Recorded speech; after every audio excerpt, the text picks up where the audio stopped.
And again, it talks about his leading, but not just leading in general. It says lead in the paths of righteousness for his name's sake.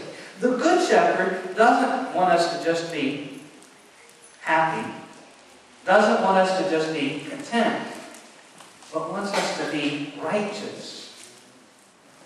And leads us into righteousness for his own name's sake. Because if we are his people, if we are the sheep of his pasture, everything we do reflects on him, right?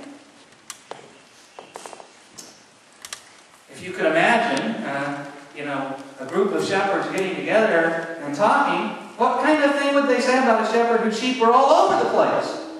Well, what kind of shepherd is he? Look, his sheep are just here and there. They're over in my pasture. I have to shake them off, No. The Lord leads us not just to what we need, our needs in the body, the pastures and the water, but leads us into righteousness. And what is righteousness really? Righteousness is right relationship with God. Right living with our fellow human beings.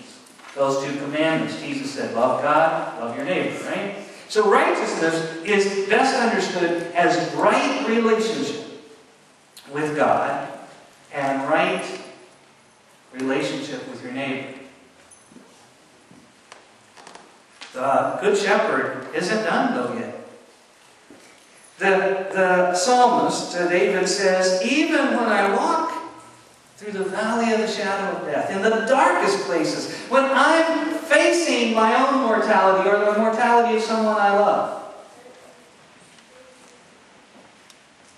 still, there's no need to fear, because our Good Shepherd is with us. I shared with you how now a little over a year ago, when my father passed away, we were together in his room at the nursing home, and we sang songs and hymns together. Because even in the face of his mortality, the realization that soon he would no longer be on this earth to talk to and to draw advice from, our Good Shepherd had already said, there's nothing to fear. You can praise me even in this time. And this is not only true in those kinds of dark times, that is, when we're facing the death of ourselves or of other loved ones, or the general sense of mortality. I still remember, I remember when I went to Israel in 1991. It was a group of United Methodists from West Virginia, where I'm from originally, where I lived and pastored then. And so this plane was full of United Methodist pastors and lay people. And we ran into some heavy turbulence over the Atlantic on the way home. I mean heavy turbulence. Now, there were a few folks who were green, about ready to break out in a cold sweat. They forgot that they didn't have to fear death. If the plane went down, guess what? I go to be with the Lord. What's there to fear? But some people, they forget that the Lord has already given us the avenue out of fear by trusting in Him and His grace. Paul said it. Paul said, whether I live, it's to the Lord, and if I die, it's to the Lord. So, whether I live or die isn't really the point. As long as I live, he says, I will live for Christ. And when I die, whenever that is, I will die in Christ and go to Christ. So it's irrelevant whether I live or die, in a sense.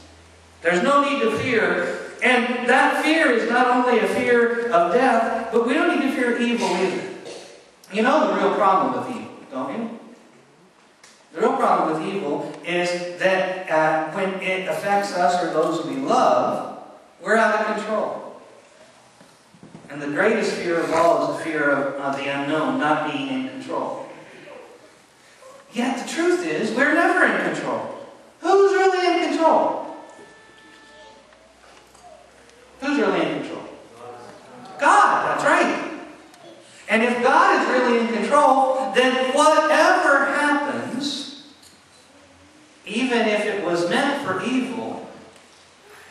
be turned to good. My namesake, Joseph. You remember, he ended up in Egypt. His brothers, jealous of him, because he had dreams of them bowing down to him, cast him into a pit, and then sold him to slave traders from Egypt.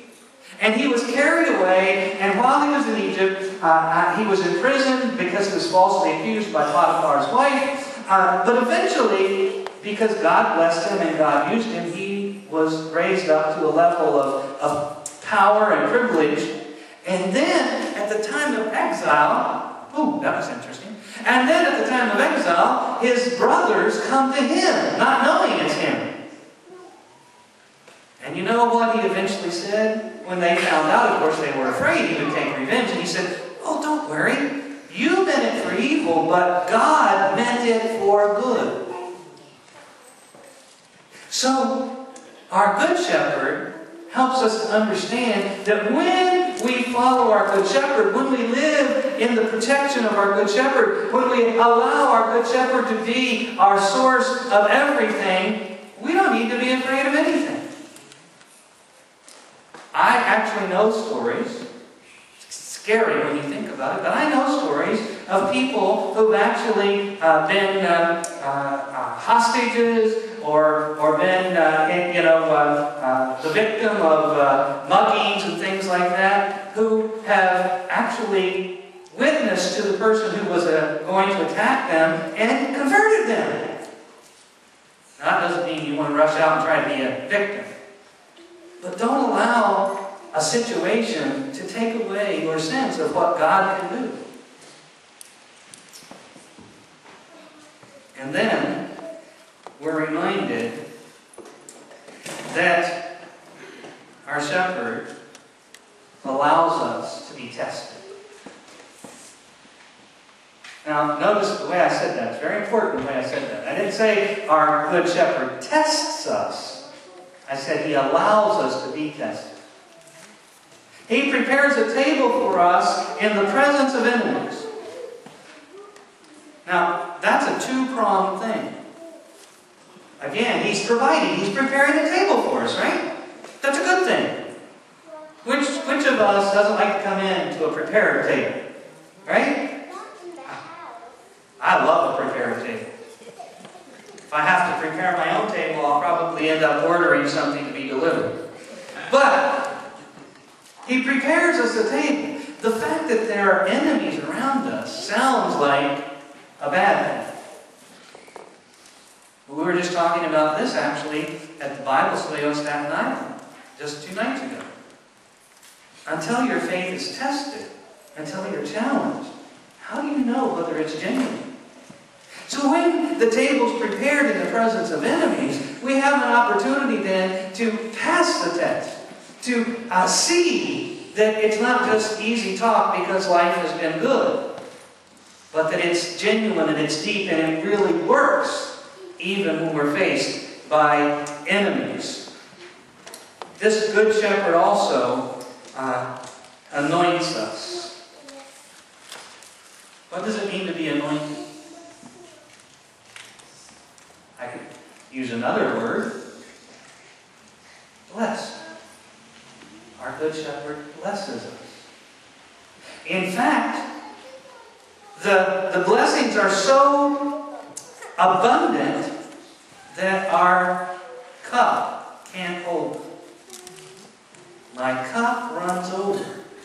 See, our Good Shepherd isn't just getting by with the minimum to be a Good Shepherd, but is extravagant in what he provides, is extravagant in the way that he protects, is extravagant in the way that he restores. Let's think again of the story of Job. What happened in Job's case? He lost everything. Everything.